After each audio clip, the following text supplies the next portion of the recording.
is as close as your next prayer.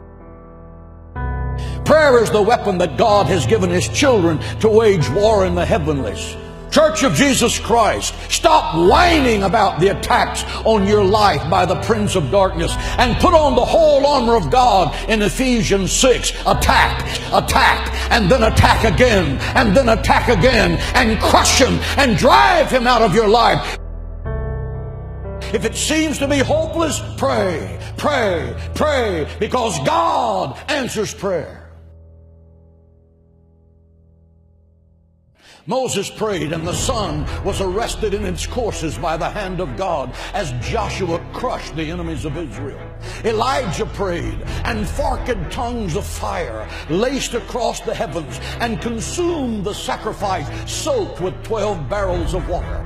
Hezekiah prayed, and I'm talking about Old Testament prayer right now. Hezekiah prayed, and 185,000 Assyrians that surrounded Jerusalem, promising to slaughter every Jew in the sacred city. The next morning, Hezekiah rolled out the letter that General Sennacherib had sent to him, mocking his God and mocking the people of Israel.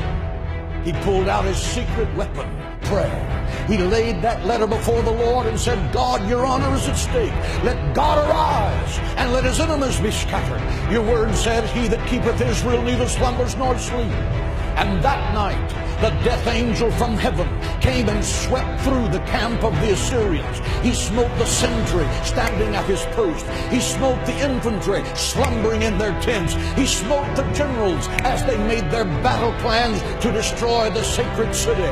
The next morning, when Hezekiah looked over the sacred walls of the city of Jerusalem by the dawn's early light, he saw 185,000 dead men, because the angel of God passed by that night. Why? Because one man knew how to pray. He stopped an army and turned the destiny of a nation around, and you can too.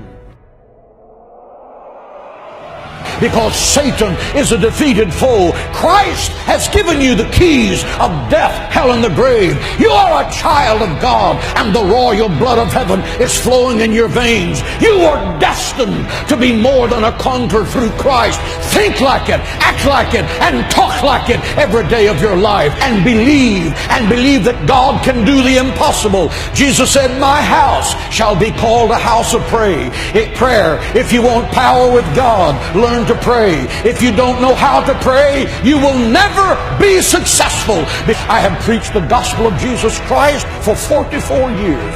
I have preached in football stadiums packed with 75 to 80,000 people. I have preached in the beautiful cathedrals of Rome.